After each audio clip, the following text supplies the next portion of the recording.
In today's video, I'm going to teach you how to add VPN to Chrome. By the end, you'll have the VPN extension set up and ready to secure your browsing with encrypted traffic, IP masking, and access to servers in many countries, as the service claims. Start by opening Google Chrome on your computer. Make sure you're actually in Chrome and not another browser. These steps are specific to Chrome's extension system.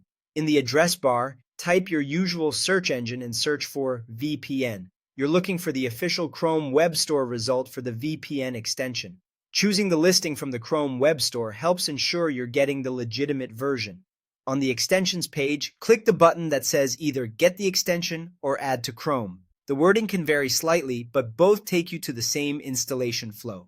Chrome will show a small confirmation window explaining what the extension can do. When you're ready, click Add Extension. Chrome will download and install the extension automatically. After a moment, you should see a brief confirmation message, and the extension will be available in your browser.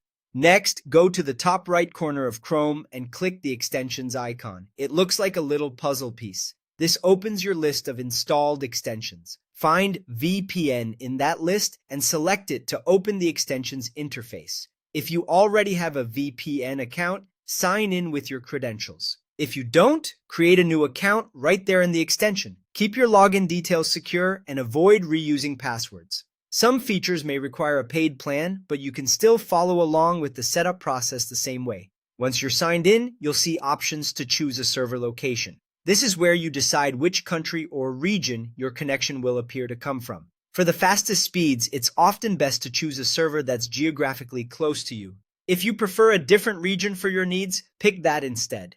After selecting the location, click Connect. The extension will establish a secure tunnel, and you should see a clear status indicator showing that you're connected. That's all it takes. From here, your browsing traffic is routed through the VPN server you chose, giving you encrypted browsing and an IP address that's masked from sites you visit, according to VPN's description. Remember, a VPN helps with privacy, but it works best alongside safe browsing habits and up-to-date software. Enjoy your more private Chrome experience.